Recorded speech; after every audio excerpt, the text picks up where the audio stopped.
This is a comprehensive analysis of episode 18 of Sword Comes, a deep dive into the passing of a master's torch and the intricate art of making a courtyard full of lotuses bloom. It explores how the profound heights of a father's love can shape a legacy, how the backbone of the great sway might be made to stand tall, and how a painting where water and mountains rely on each other can cause even the patriarchs of the three religions to stop in their tracks.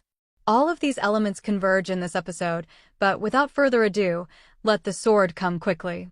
The cover of this episode differs from the usual rare editions, featuring an added subtitle that establishes a pivotal truth. It explains why Lier, the strongest ninth-level martial artist, was able to break through to the elusive End Realm. The reason is simple yet profound, because every father in the world is a hero. To understand this, time rewinds to the Liju Grotto Heavens several years ago. After Lier had torn down a certain ancestral hall, Mr. Qi came to his home in the outside world to share a meal and drink at the same table. Before Lier had ever left the Grotto Heaven, he had already greeted Mr. Qi and made a formal report of his intentions. Yet, facing Mr. Qi now, he still seems somewhat constrained, or perhaps more accurately, at a loss. This state of mind stems partly from the weight of Mr. Qi's status as a Confucian sage and partly from Lier's deep respect for the man who serves as his son's teacher. Beyond that, there is a palpable admiration for Mr. Qi's potential to establish his own sect and become a patriarch. This scholar clearly possesses a belly full of knowledge and a mastery of techniques and the Tao that is truly heavenly, yet he chooses to act like an ordinary schoolteacher. He is a man willing to step into the mud of the secular world to personally cultivate the lotuses in his pond. Lier's son, Li Huai, is fortunate to be in this very pond. After a long journey through mountains and rivers, Li Huai has transformed into a stainless lotus. At that time, however, Lier was unaware that he himself was also in Mr. Qi's pond. Mr. Qi saw in Lier a natural state of mind, the raw courage of a strong man who throws a punch at someone even stronger. No one had taught Lier the state of mind. Old Man Yang certainly didn't deign to teach such things. This was Lier's own original heart, and it greatly cheered Mr. Qi, who was already deeply disappointed in the state of the world.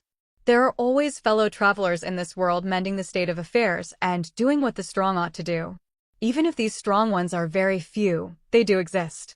They are like Mr. Qi's own brother and friend, Yang, the man with the highest sword mastery in the human world. With Yang and Lier present, these strong ones act like scattered stars, ensuring the world probably won't get any worse. It was for this reason that Mr. Qi was exceptionally willing to drink at the same table with Lier. One must realize that before this, Mr. Qi had never shared a pot of wine with anyone from the small town. Even later, when he bore the crushing weight of the heavenly Tao, he drank his lonely wine alone, for no one could share his eternal sorrow. Thus, his current recognition of Lier requires no dialogue. The mere sight of the two of them raising their cups is complete proof.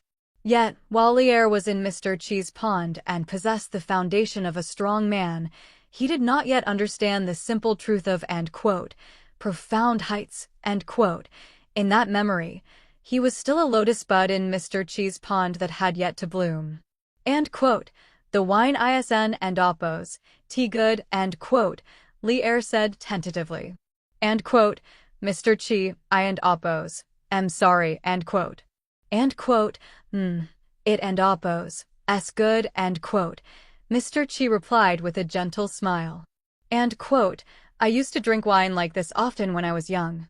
And my temper was much worse than yours, Mr. Qi drank bad wine in his youth because the lineage of the sage of literature was living on a very tight budget back then. Even poor wine was not a daily luxury.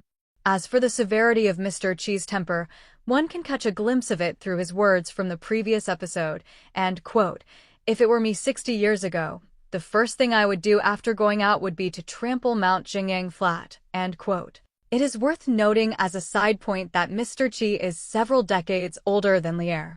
Though some may look at Lier's appearance and assume they are peers, that is not the case.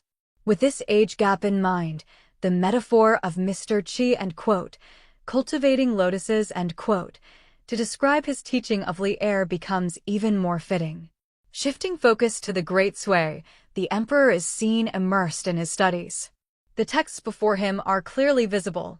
Knowing shame leads to resolve. Those who wish to govern their state must first regulate their families, and asterisk, those who wish to regulate their families must first cultivate themselves. Asterisk, these are the 3 guidelines and 8 items from the Great Learning in the Book of Rites. The text emphasizes that self-cultivation is the prerequisite for governing others, with the ultimate goal of bringing peace to the world. These principles correspond to the flourishing scholarly atmosphere of the Great Sui, a reputation that is well-deserved. The Great Sui Emperor had previously waited at the academy gates with great anticipation for Mr. Chi's disciples to enter the Mountain Cliff Academy. Today, he studies the blueprint for governing a country. While he has certainly absorbed much as a ruler, full comprehension may yet require more time. Over at the academy, there is still no movement. End quote. Old Mao said he would give your majesty an explanation, end quote. An official noted, end quote. But he didn't end oppose, say when he would come to the palace. But if old Mao doesn't end oppose, come, I can end oppose, exactly press the academy for justice, end quote. To understand this, one must judge the emperor's current view of the vice head of the Mountain Cliff Academy. Regarding Mao Xiaodong, who hails from the rival greatly, it is impossible for the emperor to be entirely without suspicion. Following the recent disturbance at the academy, Mao Xiaodong has been stalling, unwilling to meet the emperor. The emperor wonders if Mao truly thinks this is a small matter, or if his ego is so large that he disregards the throne entirely.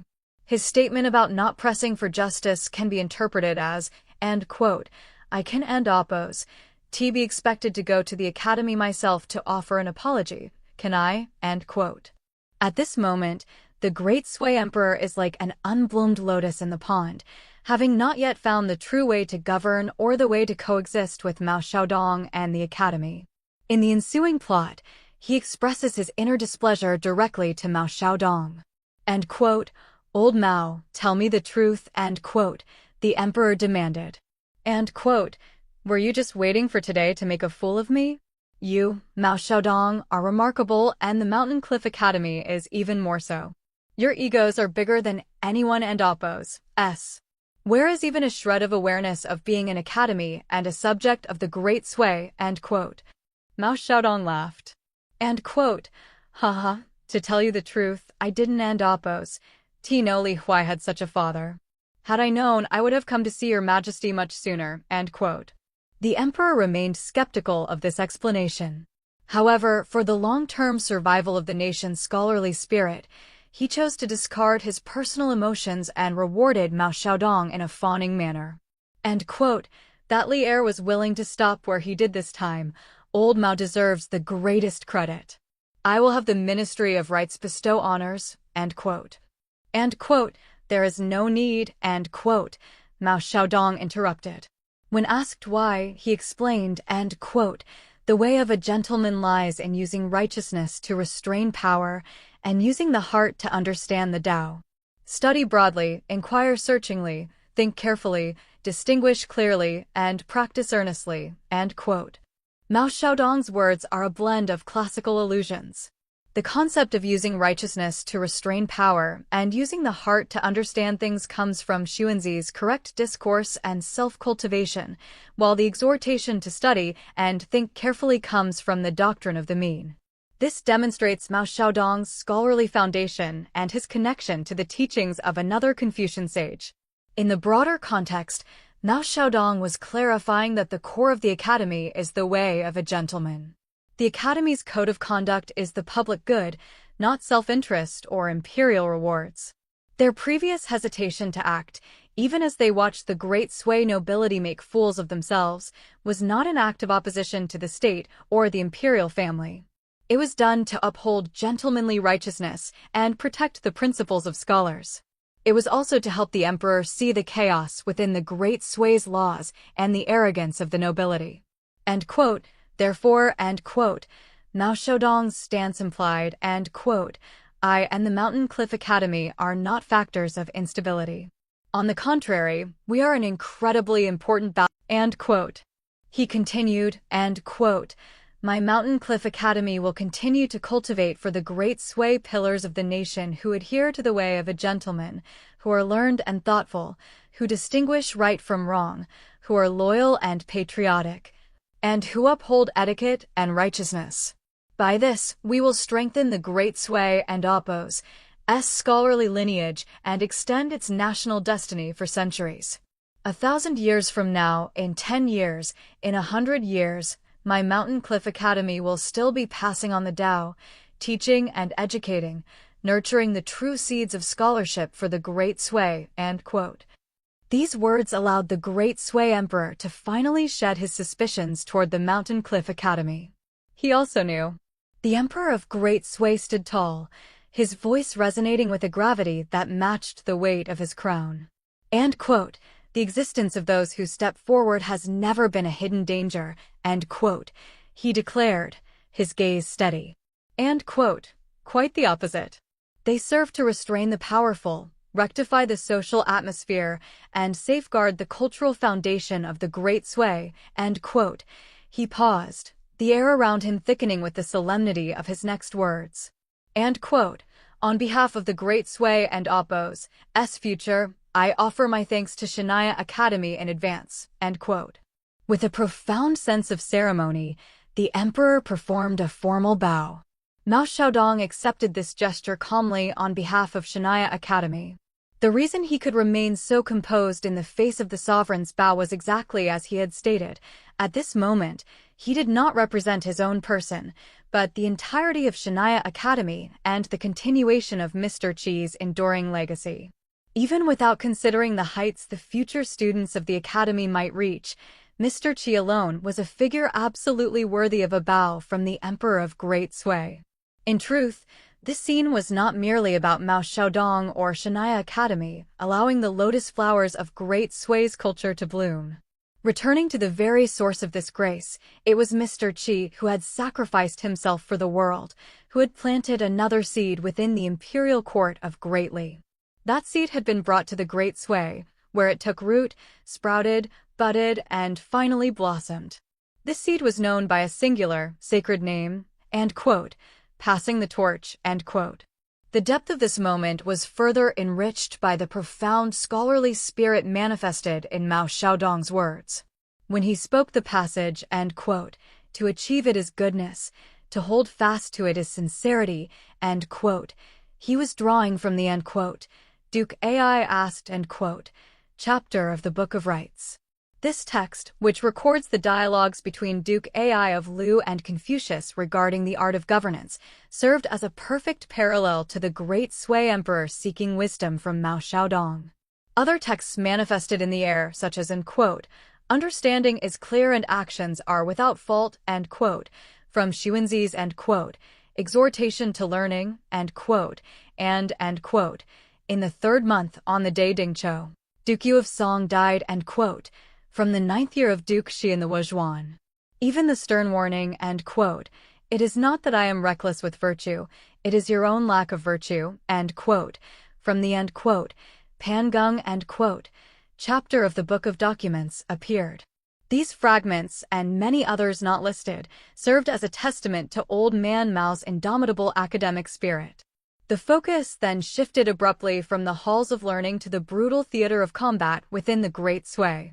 To understand the clash involving Li'er, one must first grasp the staggering stakes of the setting. At this time, Li'er stood as the strongest 9th realm martial artist in the entire Hauran world. Because of this pinnacle status, it was far more difficult for him to achieve a breakthrough than it was for someone like Song Chongying. Opposing him was Eunuch Wu, a 9th realm beginner who had activated a grand array that indiscriminately suppressed the cultivation of every soul within its bounds. However, by drawing upon the dragon chi of the capital, Wu's own cultivation rose instead of falling.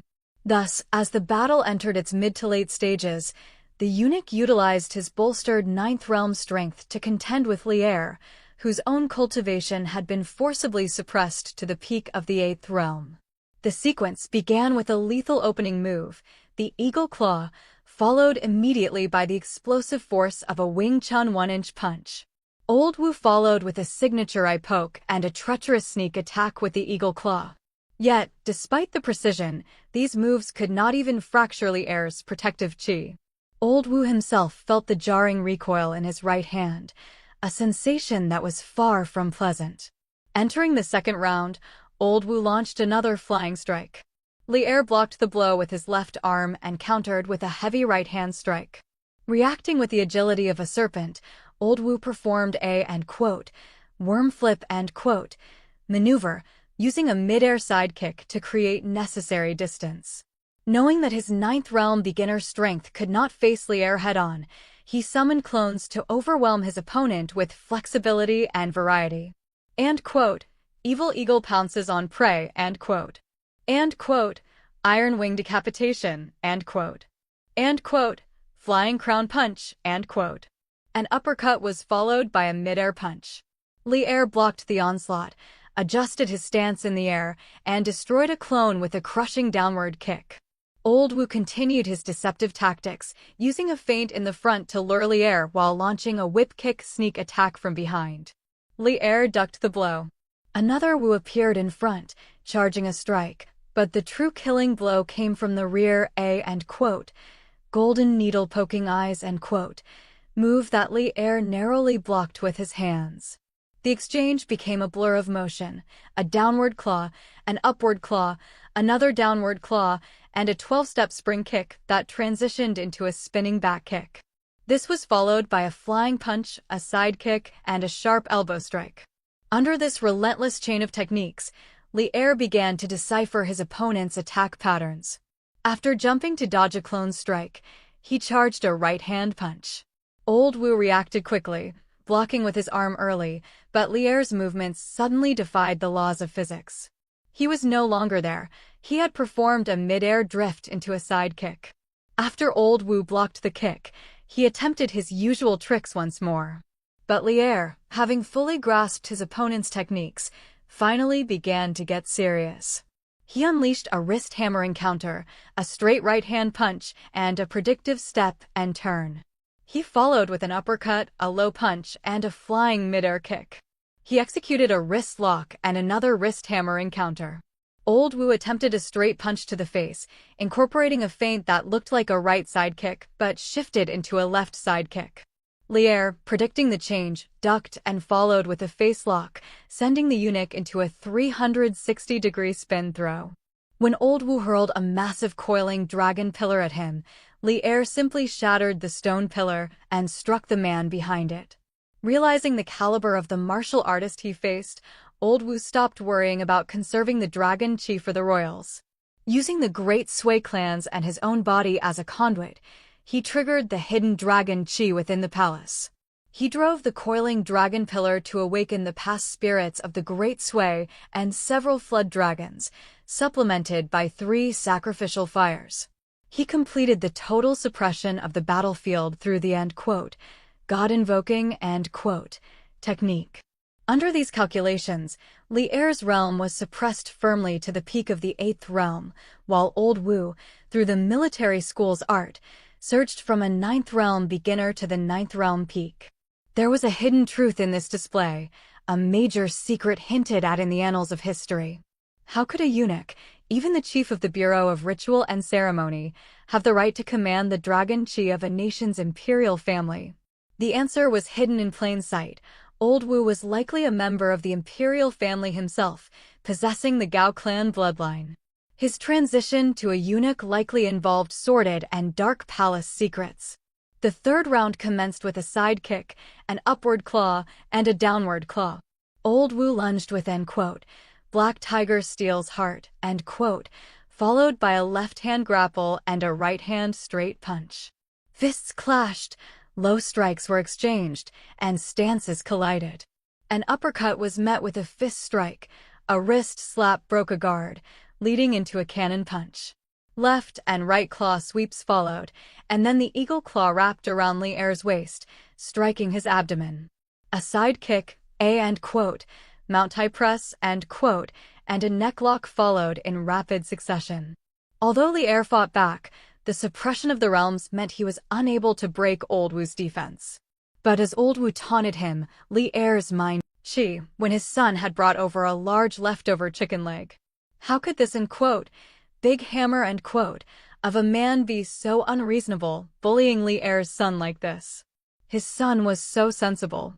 Then I, Li Er, he thought, one and Oppos, bother talking to you about being an honest man. I and Oppos, just break through the realm, If Li Er's opportunity to break through was not found in the struggle between life and death, then where did it lie? It lay in the word sincerity, In the Liuzu Grotto heaven, though Li Er had studied under Old Man Yang, he had always kept a low profile. He was unknown to the world, wanting only to live his life well and care for his family. His days were filled with chores, fishing, and farming. Such a man, who had never experienced a battle to the death, possessed a higher cultivation than Song Chongjing, a veteran of 10,000 battles. It defied common sense, yet it was Li Er's reality. His cultivation was not about tempering the body, but the state of his heart. Listening to his wife's nagging was cultivation. Enjoying his daughter's back massage was cultivation. Eating his son's leftover chicken leg was cultivation. Step by step, he had reached the 9th realm without constant challenges or life and death tempering. This was his martial path. Even when fighting Song Chongjing in the past, he had shown no eagerness, looking lazy and merely fulfilling his master's request. He did not like to fight. But there was one exception: family. Family was his bottom line, a taboo that none were permitted to touch. When his wife's face had been scarred, Li Er had chosen to strive for the first time. The principle of punching toward a higher place was something he practiced without even realizing it. To seek justice for her, he had openly fought his way into an ancestral hall. That was his first initiative to strive and it had forged the strongest 9th realm. Now, suppressed within the array and facing the chief eunuch, he was finally challenged. The striving that had once vented anger for his wife was now transferred to his son, Li Huai. Breaking through a realm was a hurdle, but for Li Er, seeing his family in trouble was an even greater one. Without his son's chicken leg, his daughter's massage, or his wife's nagging, there was no cultivation and no Tao. Mr. Chi had said that the stars he would teach would not be inferior to Li Er's own good son, that sensible, well-behaved son whose talent Li Er had suppressed for fear the boy would bully the weak. Today he was bullied like this by you, and Oppos, Big Hammer, and Oppos, Li Er mused. Then I, Li Er, shall follow what Mr. Chi said, and strive for my son, and for myself, He looked at his opponent, a new light in his eyes. You remind me of a brotherly friend, Li Er said. He is very much like you. The strong draw their blades against the even stronger. This is the freedom of every strong man, In the vast tapestry of the heavens, one must use the freedom of the weak as a boundary.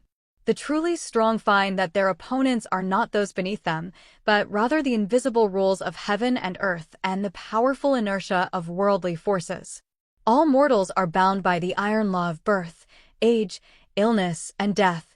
Therefore, one never becomes truly strong by trampling on the weak. Instead, one must meet strength with strength and grow more courageous with every setback. Take Aliong, for example. After finishing this wave in Dali, he will head elsewhere to challenge the strongest experts there. Since the rules were established by the Four Sages, I naturally have no right to meddle in this matter. If the heavenly Tao now wishes to suppress this world, then let it come. I, Qi Jingchun alone, will bear this calamity for the people of the town. The 3,000-year backlash of the town and Oppos, heavenly Tao, I, Qi Jingchun, challenge it with a single sword. Behind the strong, there are thousands of weak. The strong draw their blades against the even stronger. They throw their fists against the even stronger. A sage and Oppos, sacrifice for the Tao, a swordsman and Oppos, unrestrained elegance, and a martial artist and Appo's competitive spirit, all these transcend life and death. Because the father subdued his original heart, he broke through the 10th realm bottleneck. If the 10th realm's strength cannot make you submit, then to hell with the 10th realm. Breaking through from the peak of the 10th to the 11th realm is not about life or death, but about reaching for the heights to vent the breath held in the heart. At this point, in the gentleman and Appo's pond, the lotus symbolizing Li Er also bloomed brilliantly. I cannot say I have taught Li Huai to be very learned, but I will certainly make him a good person, with a character no worse than his father and Appo's. And quote, Mr. Qi, and quote, Li Er replied, and quote, that is enough. Ha ha ha. If I could drink with Mr. Qi again, the wine would taste even better, and quote. All fathers in the world are heroes. They're heroes in the animation, and the landlord and Appo's father is a hero in reality, too. Your fathers surely are as well, and I hope I can try to be one in the future, too. And quote, I only realize now, and quote, Li Huai said, his voice trembling, and quote, that a man who treats my mom, my sister, and me so well, like you do, is so rare. Dad, I and Appo's am sorry for before. In the next few days, take mom and sister to explore the capital. Even if we can end Appo's, afford nice things, just looking is good. When I and Appo's am successful in my studies, I and Appo's buy them for you, and quote. Li Er looked at his son, his heart heavy. And quote, my kid is so sensible yet still gets bullied, it and Appo's all because I, his father, am incompetent. I have things in my heart I need to say, but I and Appo's am too clumsy to explain them clearly. Then I and Appo's make it clear with my fists, end quote. Then Li Er and Appo's powerful punch was blocked by Mao Xiaodong and Appo's family formation. It was less that Mao Xiaodong stopped it, and more that Li Er was giving Mao Xiaodong face. Otherwise, a 10th realm scholar could not stop the punch of an end-state martial artist. For reference, one need only look at our old friend Chen Jin. The palace plot was mentioned before, so I won and Appo's repeat it. Along with Li Er and Appo's shout of and quote, thief and quote, Li Huai and Appo's parents and sister arrived at the academy. How strong is Li Lu and Appo's and quote, heart sword and quote, and her connection to the Taoist gate. The water drops on her hem and the patterns on her sleeves all hint at her other identity. I won and Appo's spoil that. It and Appo's not useful yet, and the plot doesn't and Appo's need it for now. Currently, it is just related to water. From the moment Li Huai met his parents, he went from uncontrollable tears to actively wiping them away, being sensible so his parents wooed and Appo's worry. It all shows this child has truly grown up.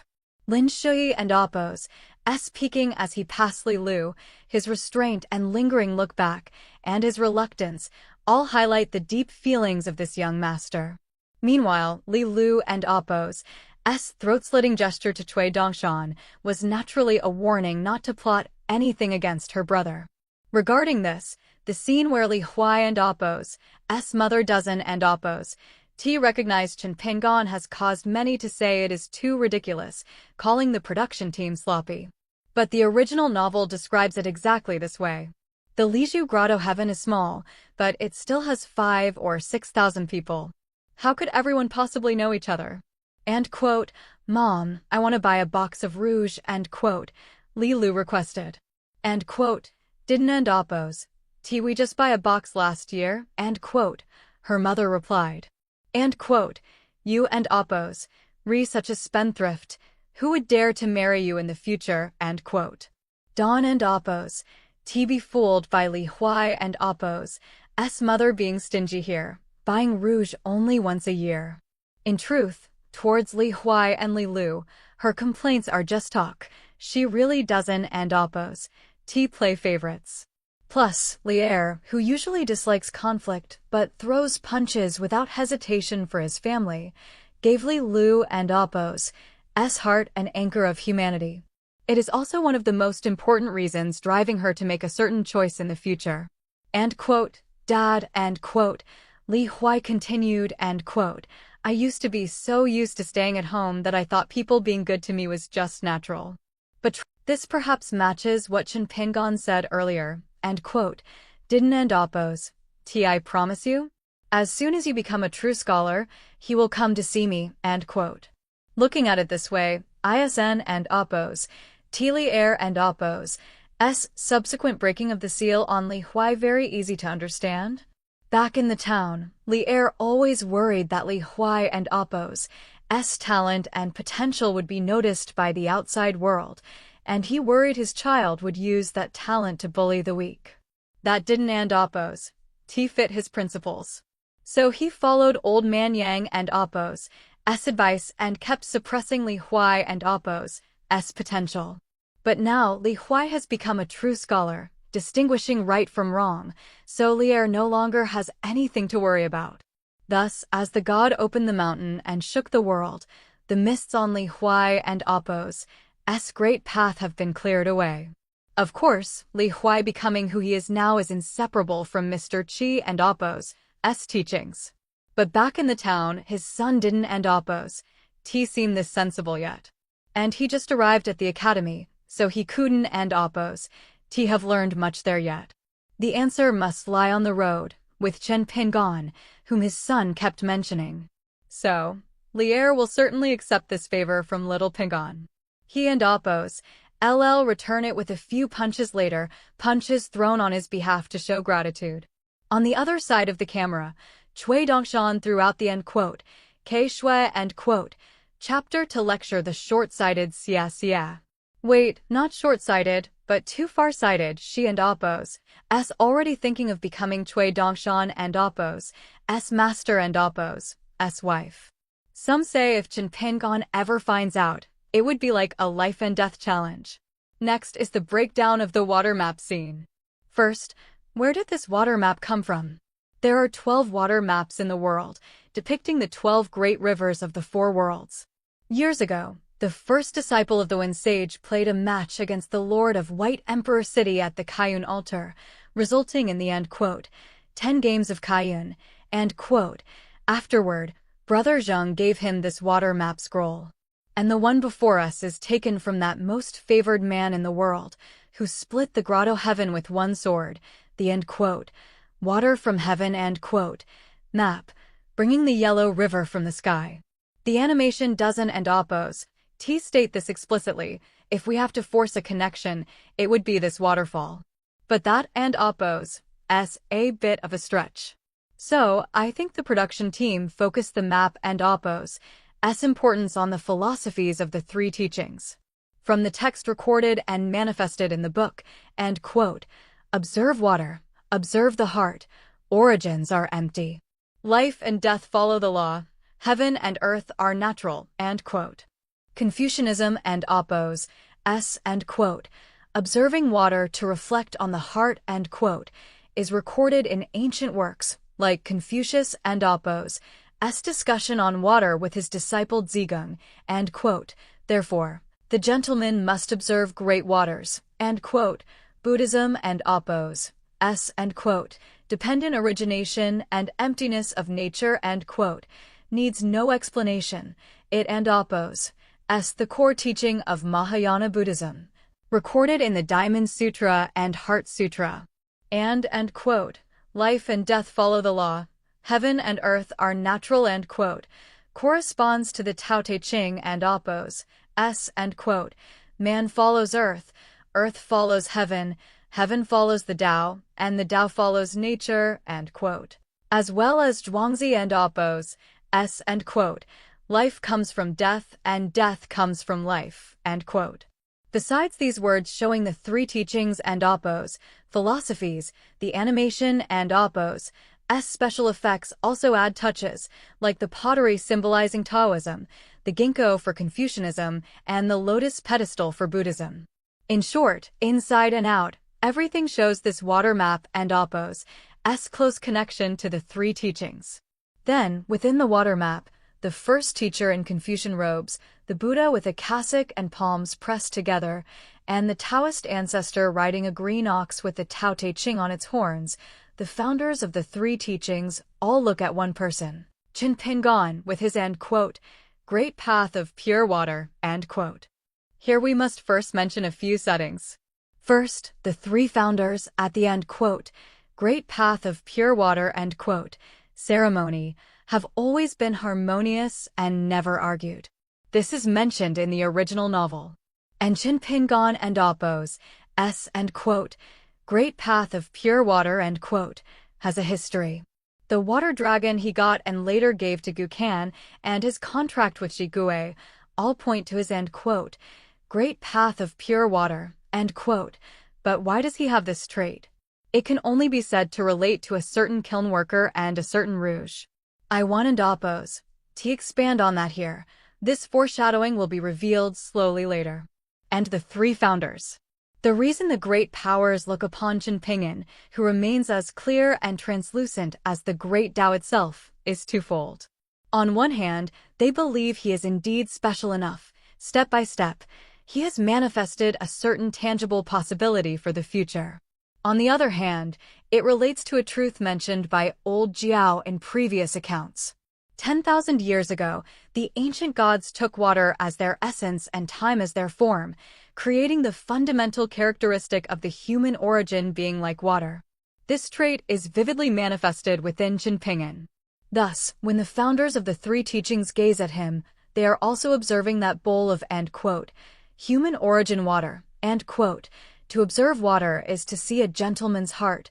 To observe water is to see the rise and fall of karma. To observe water is to see the natural way of the Tao. Though the three founders employ different methods, they are all, in truth, watching to see exactly where Chen Ping'an's path will lead. This is the same underlying logic used later when Mr. Qi asks Lord Bai to take a look at the youth.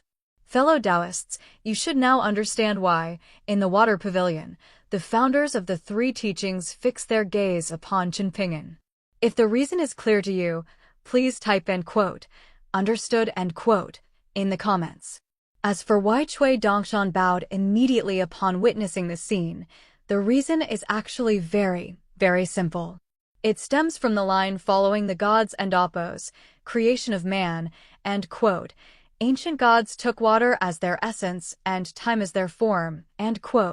It is also because of that painting of green mountains and clear waters, and even more so because of the profound phrase mountains and waters depend on each other, . On the path of the great Tao, the teacher is the clear water, and the disciple delights in the mountains. Mountains and waters shall never be parted. It is almost too much to take, thinking about this connection, and the future plot points is simply mind-blowing. Everyone, please remember this message of mountains and waters never parting, from this episode. In the future, you will undoubtedly feel its weight even more deeply. The camera finally returns to our 18th tier supporting character, Chen Ping'an. Fairy Su is truly a personal favorite. One only needs to look at her figure and her aura to understand why. This Fairy Su hails from the Su family of Mount Yu, and she is the very person Lu Baqiao was pining for in the last season. Though Lu Baqiao does not have much screen time this season, we should be able to witness her immortal grace soon at the start of the third season. See no evil, the boily says. He now truly carries the air of a scholar, knowing how to apply the principles of see no evil, from his books. If memory serves, this phrase was also spoken by Mr. Qi to Zhao Yao in the first season. Even the most holy teacher only cautioned against improper speech, sight, hearing, and action. It is no wonder everyone remarks that Chen Ping'an is looking more and more like Mr. Qi. Spring goes and autumn comes, cold departs and heat arrives. It is another season of heavy snow. The youth has already traveled far, now accompanied by two little golden spirits. Perhaps because of these two spirits, or perhaps because he saw that Chen Ping'an did not reject his own demonic aura, the group entered a cave to rest. This allowed Bai Zhe to see within Chen Ping'an a heart that views all beings as human and holds no fear of demons. This caused the demon lord to take quite a liking to Chen during their first encounter. And quote, "What a coincidence indeed," and quote, Baizé remarked. This end quote, coincidence end quote, arose because, through the book The Great Learning held in Chen hand, a gift from the saint of literature, Baizé saw the deep connection between the first. As Lord Bai, one can discern his status as a king of the demon race from his clothing and the patterns at his waist. His lifelong pursuit is the harmonious coexistence of humans and demons. You could call him an idealist, but he does not merely dream. He has actually done a great deal. From a certain standpoint, most of his actions were still beneficial to the human race. That is why the world respects him immensely, and why this demon lord was granted the freedom to leave the Baizé pavilion he guards. Why does the demon race both respect and fear Baizé?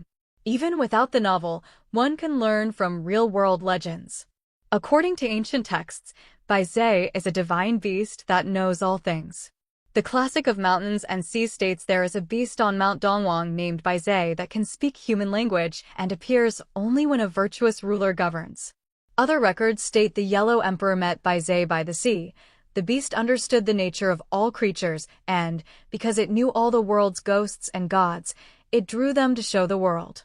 Combining these legends, we know the auspicious beast Baizé knows everything, dislikes conflict, and knows every demon and threat, recording them in a map for future generations.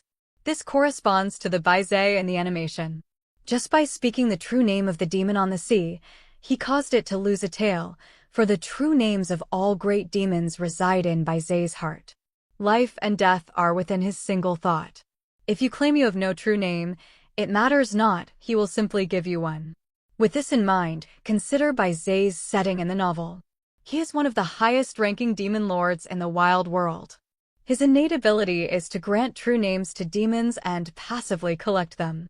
Because of this, the end quote, Baizé map end quote, the Book of Monsters passed down since ancient times known as the Baizé map of spirits, has long circulated in the Howren world. This matches the legend of end quote, drawing them to show the world, end quote. 10,000 years ago, Baizé participated in the war against heaven and was revered by countless demons. But why did such a peak demon lord later choose to end quote, betray end quote, the wild world, even helping the Saint of Rituals cast the 9 tripods and revealing the true names of all great demons in the Howren world, leaving them with nowhere to hide? And ultimately, why did he imprison himself in the Baizé pavilion for 10,000 years? Perhaps the legend of end quote, a virtuous ruler brings him forth end quote, explains it. His only wish is for a world where humans and demons coexist. Regardless, Lord Bai has many more scenes in the future. Now let us discuss the prescription Lu Chen gave to Chen Ping'an and the 4 words end quote, Lu Chen's imperial decree end quote, written upon it. The author, Feng Hua, invested this prescription with many intentions. First, it serves as a bridge between He Xiaoliang and Chen Ping'an. At the ends of this bridge are the snake gallstones Chen Ping'an gave to He Xiaoliang to pass to Lu Chen. Because of this, there is an inextricable connection between Chen Ping'an and He Xiaoliang, a connection that caused Chen Ping'an's luck to gradually return, though who is sharing whose luck is hard to say for the future. Second, Lu Chen having Chen Ping'an copy the prescription was, setting aside other factors, truly just to have him practice calligraphy. But the benefits of copying words written by a Taoist leader surely relate to some Taoist divine power. You guys can guess, I won't spoil it. Third, the 4 words Chen Ping'an drew in the snow this time allowed Lu Chen to remotely open a end quote, live stream end quote, to see everything happening in the moment. If he had wanted to, he could have done even more. He chose not to act this time, but next time, who knows? And quote, well, when I looked for you, you didn't show up. Now that I've given up hope, you come on your own, end quote, the sentiment goes. And quote, Lord Bai, please keep an eye on this youth whenever you can. If one day a war breaks out between humans and demons, please, Lord Bai, make your decision only after you have watched him, and quote, as always, the teacher is like a spring breeze accompanying the youth, and this time is no different.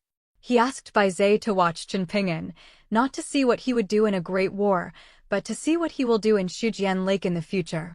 The teacher did not entrust this to Bai Zhe alone. He did something similar with a certain, end quote, most proud man in the world, end quote. In a place without law or reason, how does one mend the human heart? How does one change a declining society? How does one not lose hope in oneself and remain upright after 1,000 years? Chen Pinyin did lose in a certain matter, but in Shujian Lake, he indeed did many things right. Facing the intensifying conflict between humans and demons, Bai Zhe was growing disappointed, as was that scholar known as the, end quote, most proud man, end quote, who is deeply disillusioned with the world. What reason do they have not to keep watching, and to keep walking for the sake of this world? Teacher, just how much more have you done for your junior brother? Winter has arrived. How much can your wisp of spring breeze achieve? I suppose only heaven knows. Finally, Lu Xianyang, in the Dream Link, is constantly absorbing the essence of his family's ancestral sword scripture. It is unclear if the sword intent in the dream is from an ancestor or from the future Lu Xianyang himself. As for the floating text in the dream, a quick analysis reveals terms like, end quote, 2 hands, 2 feet, end quote, front, back, left, right, end quote, room, machine, prophet, ladder, end quote, and, end quote, yin and yang, end quote. These all originate from the Great Wanderer's sword scripture, perfectly matching Lu Xianyang's ancestral scripture. Lu Xiang mentioned that Chao Jun, end quote, took a big fall, end quote. Naturally, this is because he was once thoroughly, end quote, educated, end quote, by a certain man surnamed Zhua. This caused the genius, who was already a golden core sword cultivator a century ago, to have his cultivation stagnate. But karma works in cycles. This might not be a bad thing. I won't say too much else, as the next episode should explain Chao Jun's story. Looking at the preview, Li Shixing finally appears. Let us see how this scholar displays Confucian divine powers, what it means for, end quote, one sword to break 10,000 laws, end quote, and how he possesses, end quote, 10,001 laws, end quote. That concludes this analysis. Thanks for watching, fellow Taoists. Lastly, please like, share, and subscribe. The flu has been going around lately, so my voice sounds a bit strange and nasal. Please bear with me. Take care of yourselves and don't catch a cold. The road is long. See you next week.